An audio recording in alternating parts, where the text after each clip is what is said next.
bold journalism. But Drew Hernandez is a strong-minded individual. Exposing lawlessness. Drew Hernandez, who is ideological. Finding the truth. And use the word Antifa. This is what they do. Battling They're mainstream liars. The woke mob, all they can do is lie. These are the front lines.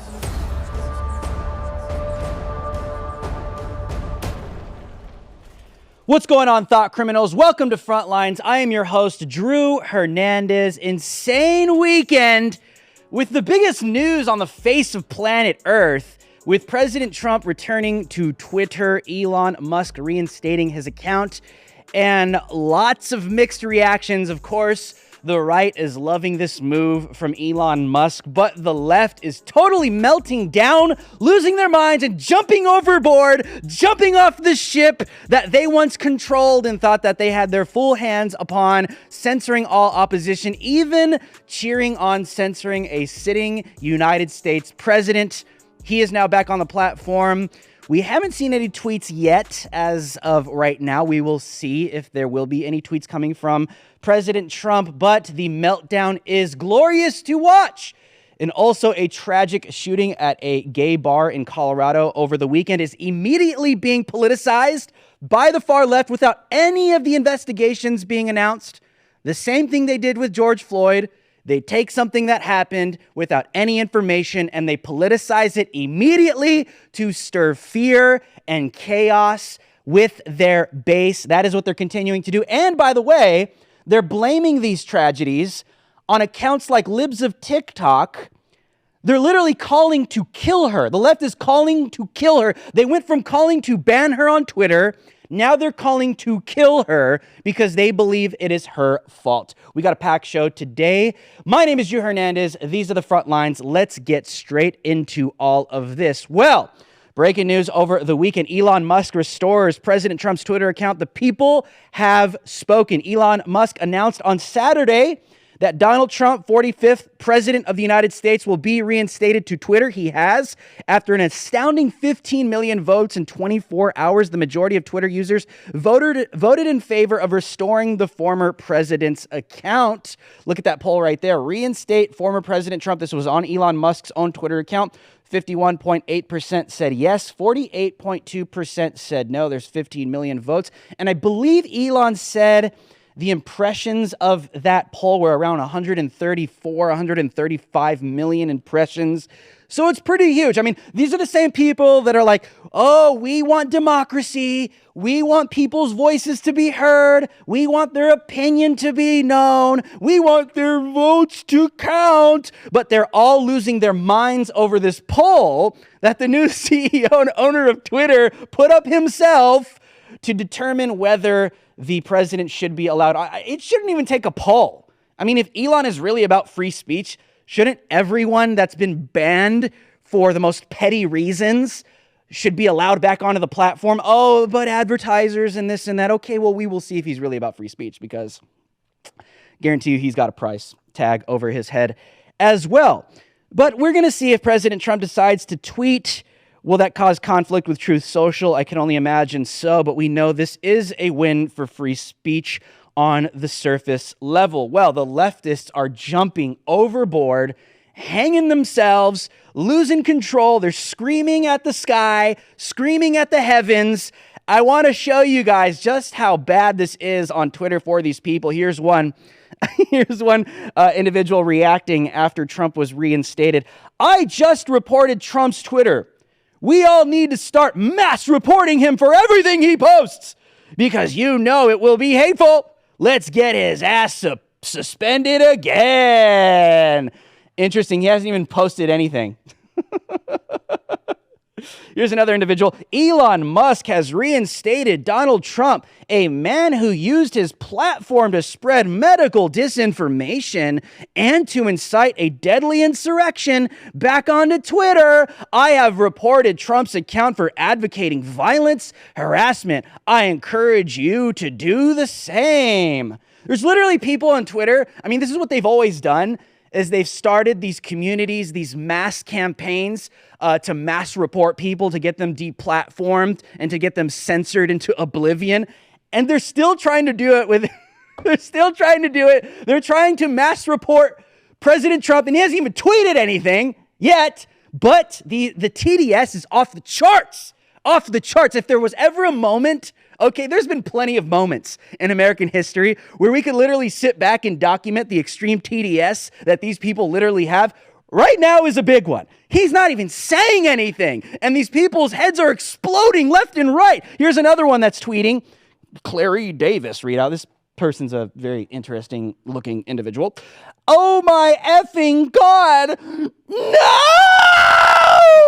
Trump Twitter should be banned. He's back. No! It's like Luke Skywalker finding out that Darth Vader is his father. No! Dude, it is so ridiculous with these people, man. The TDS is off the charts. They can't handle someone being on Twitter without losing their minds and screaming to the heavens. Here's another one. At real Donald Trump belongs in prison, not on Twitter. This is BS. Oh, give me a break. Here's a, go to your safe space. Here's a pacifier to get through this hard time, you freaking loser. It's just social media, for God's sake. It's social media. This is what these people are freaking out over, and also free speech.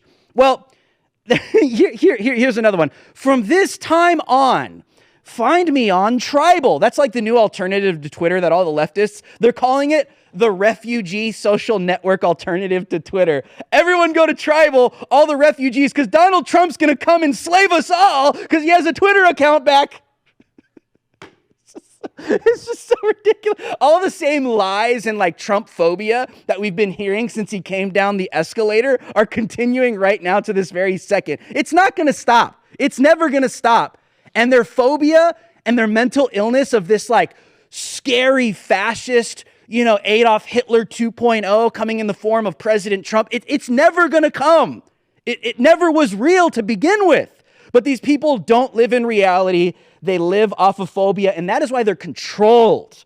That is why they are so powerfully controlled by the deep state and the rhinos and the media manipulators, because they control these people through phobias and fears. Well, and it's funny, right? Oh, the right, the mega Republicans they're the election deniers. Oh, post-2016, it's Russia collusion and everything was rigged. And all of a sudden, post-2020, no, it's actually the opposite. It's the right that are the election deniers. They're threats to democracy because they're not trusting the government. You're a threat to democracy because you're not trusting the government that has no track record whatsoever to be trusted. Well, here they are. Leftist TikTokers are not taking the reinstatement very well, you guys. They're not taking his reinstatement very well. They're accusing Elon Musk. Here we go. They're poll deniers. They're accusing Elon Musk by rigging his own poll on his Twitter by using bot accounts to get Trump to win the poll. Yes, this is real. Take a look. So you're telling me that Elon Musk thinks that he has some kind of democracy going on Twitter where he asked people if Donald Trump should be reinstated or not, and they voted yes. Okay, he lost the popular vote in America twice. There's no way that legit he actually won this poll. This reeks of bots. And they were probably put there by Elon Musk himself. Changed my mind. Poll denier, terrorist. How dare you not trust the results of Elon Musk's poll? You're a terrorist. You're a threat to all of our lives. No, it's the constant gaslighting and the switching of the simulation, because these people are just total hypocrites. I mean, here's Adam Kissinger, okay? Here's this rhino. Adam Kissinger on CNN saying the decisions should not be made by some poll, which is obviously the voice of the people, which, by the way, when Elon Musk announced the results of the poll, that's what he said. That's literally what he said on his tweet. He said, the people have spoken. Trump will be reinstated. Vox populi, vox dei. Voice of the people, voice of God. I believe that's what that means. But he's clearly attempting to give a voice to the people on Twitter. And here is Adam Kissinger on CNN saying, it shouldn't be left up to the voice of the people on some poll. Much for joining us. So Trump was taken off Twitter in the first place for inciting the violent insurrection against the Capitol. You're a member of the committee investigating the insurrection. What do you make of Elon Musk reinstating Donald Trump? Well, look, I mean, I get that people are on all sides of this debate. The fact that he did it with a poll of which, however many percent of those could have been bots that aren't real people voting in that. Secondarily, I don't know if, that decision should be made by some poll. I don't know if the peasants should be deciding anything. I don't know if these low-level peasants should be deciding anything, because it should be us. It should be the government that should be making all the decisions for you in this so-called democracy that all these people are peddling all the time. It's a bunch of garbage. They want to give you an illusion of freedom, an illusion of choice, an illusion of a democracy. I would even go as far to say that some rhinos even want to give you an illusion of a constitutional republic. That is what these people are doing. But a lot of people are questioning what's really happening. Here are some of the accounts that have been resurrected so far: Donald J. Trump, Project Veritas, Conceptual James, Babylon B, Alex, that's Alex the Lord, LAX, Yay, Kanye West can tweet again, he's been freed, Jordan Peterson, Andrew Tate, Kathy Griffin, by the way, and the MTG Marjorie Taylor Greene personal account is back as well. These are obvious wins, but people are still questioning where Elon Musk stands, and for genuine reasons. Elon put this out days before the Trump return. He said, new Twitter policy is freedom of speech, but not freedom of reach. So what the hell does that mean? Negative hate tweets will be max deboosted and demonetized, so no ads or other revenue to Twitter. You won't find the tweet unless you specifically seek it out, which is no different from the rest of the internet. Let me know what you guys think in the comments below. I kind of don't like the idea of some kind of billionaire now beginning to define or redefine what freedom of speech really means. To expand on that comment, Elon was interviewed and he did say, he gave kind of like an explanation on what he means by that. And he said, if you were in Times Square, someone has the right to say whatever they want out in the open, but we're not going to put them on ads all over the billboards in the buildings. Freedom of speech, but not freedom of reach. I don't agree with that. I don't like the idea of a billionaire telling us like how far our voices can really go. Am I glad that people are coming back to the platform? I will be happier when more people come to the platform, but I don't like the idea of further deboosting, further shadow banning, because who defines what is hate speech? And negative tweets? Isn't like all of Twitter, like 99.8% of Twitter, negative? So it's like, who gets to define this? Some billionaire? I don't know. Let me know what you guys think in the comment sections below, but people are questioning his allegiance. People on the internet, especially people like Sam Harris all over, are asking, is Alex Jones next? He responded no a couple days ago. He also gave a response saying that he does not respect anyone that is using children or dead children to have any political or fame or financial gain. There it is. Suffer little children and forbid them not to come unto me, for of such is the kingdom of heaven, in response to Sam Harris asking him if Jones can come back to Twitter. He then went on to say, I think we got another one. Do we have the second response? So it's personal. This is a personal response. My firstborn child died in my arms, which is tragic. I felt his last heartbeat. I have no mercy for anyone who would use the deaths of children for gain, politics, or fame. That's tragic, but the only problem with that is you're still defining who gets free speech and who doesn't in the digital square, public square place. And the other problem with that is Alex Jones wasn't banned for anything that had to do with Sandy Hook. He was banned for insulting a journalist that wanted him banned in real life. That's the truth. If you don't believe me, go rewatch the famous episode between Tim Pool, Joe Rogan, and the former Twitter CEO and that hack lawyer that got roasted by Tim. You guys can go watch all of that. But Alex, I'm not going to speak for Alex. I'm going to let him speak for himself. Here's Alex Jones's response to all of this that has to do with Elon Musk. I understand why Musk did this. He's got the ADL and the Democratic Party on him. He's got the EU on him, trying to shut him down right now. So don't put all your eggs in Elon Musk's basket. but support him trying to free up Twitter, and don't blame Musk at the end of the day because he didn't bring me back. I'm the most controversial figure in the world because I'm the most threatening to the New World Order. So don't expect him to bring me back day one when he has to first get control of the platform before he can even think about that. But again, not gonna think about Musk, not gonna put my eggs in his basket. I'm gonna continue to build the real free open platform of the people at Infowars.com and Band.video. So that's my exclusive response to Elon Musk saying no to bringing back Alex Jones. My answer is that's fine, Elon. Just follow through on your promise to bring back some semblance of freedom to Twitter. Let's see if you can actually get that done. Tragedy in Colorado at a gay nightclub. Post-Millennial reports 5 dead in Colorado gay nightclub shooting. Suspect was known to police. The suspect in the shooting that killed 5 at a Colorado Springs gay nightclub late Saturday night has been identified as Anderson Lee Aldrich, a 22-year-old who was also arrested in 2021 on suspicion of making bomb threats. He is now in custody, reportedly injured after he wounded at least 17 additional club goers. Here's from the Deputy Chief Adrian Vasquez of the Colorado Springs Police Department saying, quote, "The motive of the crime is part of the investigation, and whether this was a hate crime is part of that investigation," end quote. But of course, the far left immediately politicized this without any information coming out from law enforcement because they don't respect law enforcement, do they? Of course not. They take tragedies, never let a good tragedy go to waste, right? That's the left's motto. They've done that with George Floyd, BLM, and all kinds of other black people that have been killed. That's just what they do. They exploit people and tragedies for political gain. Immediately, the left went wild on Twitter, including people like Governor Gavin Newsom. He said the LGBTQ community has once again become victim to a horrifying attack. This time in Colorado Springs, hate is taught. This is what happens when it goes unchecked. We have to continue to push back. Our hearts are with Colorado and all those impacted by the terrible tragedy.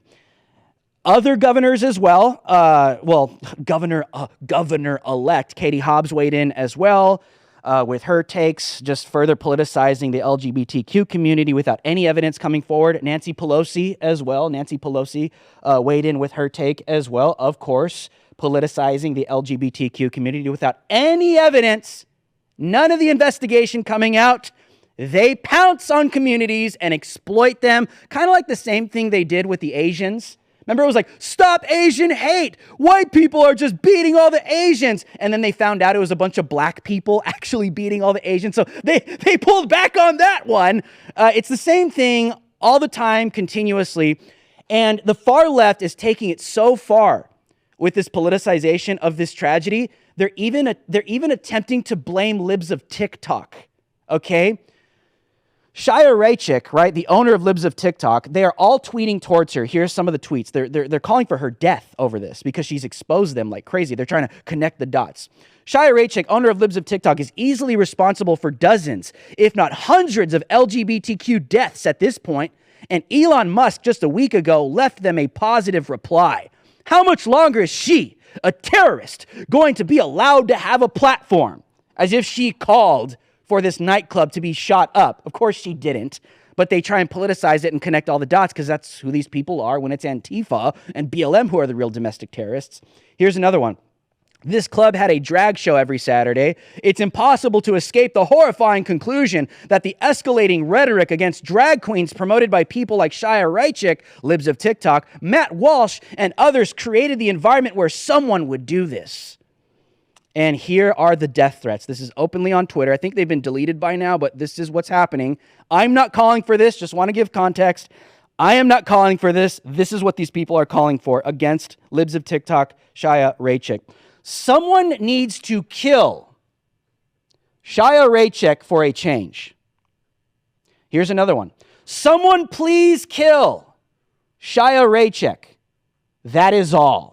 This is what the left is doing on social media. Here are some other ones. This is an ACAB. This is a pro-Antifa account that Ian Miles Chong exposed. Someone should firebomb her house, honestly. Speaking of Libs of TikTok, Shia Raichik. This B word needs to be afraid. Here's another one. Someone please drone strike Shia Raichik. Okay? And they're accusing her of being a terrorist when they are the terrorists, the Antifa, the BLM crowd, which, by the way, There's a prominent known Antifa militant in Los Angeles. His name is Vish Singh. This guy's like a super weenie, but he's pretty violent when he's around all the other Antifa thugs. He's openly calling for violence on Twitter. Andy No has exposed this. Here's what he's saying. I've had it. I've effing had it. The anti-LGBTQ plus hate in this country has gone too far. Liberals who appease transphobes have gone too far. That's it. We're done. We're fighting back. It will be militant. You will not genocide us into the night. You want a war. You've got it. And he continues, you Republican effers want a war? You effing got one. LGBTQ plus people will not go quietly into the night. Your genocide will be resisted with a militant response. F this, it's over. We're at war. I've had enough. I warn cisgender and straight people about the incoming genocide daily, and none of y'all effing listen. Whatever, you're no ally if you're silent right now. This is wartime. We will not surrender. Here's another one. Shut the F up, you terrorist, Nazi effer. You will live in fear for the rest of your wretched days. And here they are, continually calling libs of TikTok out. One last thing. At Shia Raychek should live in fear for the rest of her days. It's only fair. Put the phobia in her transphobia. You see, this is who these people are. They're all about death. They don't function off of facts. They don't function off of a good argument. They don't function off of having a civil dialogue. These people are the same people that were willing to burn down buildings, okay, off of a lie. Without any information or facts about George Floyd, the media spun it immediately without giving any context. They cut out more than half of the body cam footage, only showed everybody what they wanted to see to spark mass chaos and instability in our country. 2020, mass race riots, over $2 billion in damage. People got killed over this stuff. These are the same people that were for that. And right now, the same thing happens where a tragedy takes place without any information coming out, none of the investigation coming out indicating what this really was. But they immediately take to social media, they take to Twitter, and their true colors all come out because that is who they are. So never be afraid to call these people out for who they really are. The real domestic terrorists that call for women to be drone striked, to live in fear, to get killed, to be firebombed. That is who we are up against. We are up against violent people that are willing to commit acts of domestic terrorism and violence against women in order to win in this country. That is what we are up against right now. Take a look. I just showed you who these people are. This is not a minority. These are the people that have the loudest voices in this country right now, and they don't deal in facts, and they don't deal in truth. They only deal by emotions, and they're dealt with through manipulation, and they're controlled through manipulation. These people are the ones that are the minority when it comes to the population, but they have the biggest voices, and they have the most powerful voices all falling in line for them as well. This is what we are up against. Denounce all forms of domestic terrorism. Denounce all forms of violence. If you have to defend yourself, you defend yourself. That's lawful. But this is who these people are. And when they're unmasked, we see them for who they really are. So don't feel sorry for people that are calling for people to die. It's insane. Of course, this is a tragedy. We pray for the families. It's a horrible incident. But the people that are coming out and politicizing this and calling for the death of libs of TikTok, that is a disgrace. That is not American. That is real domestic terrorism. My name is Drew Hernandez. These are the front lines. I'll see you guys on the next one.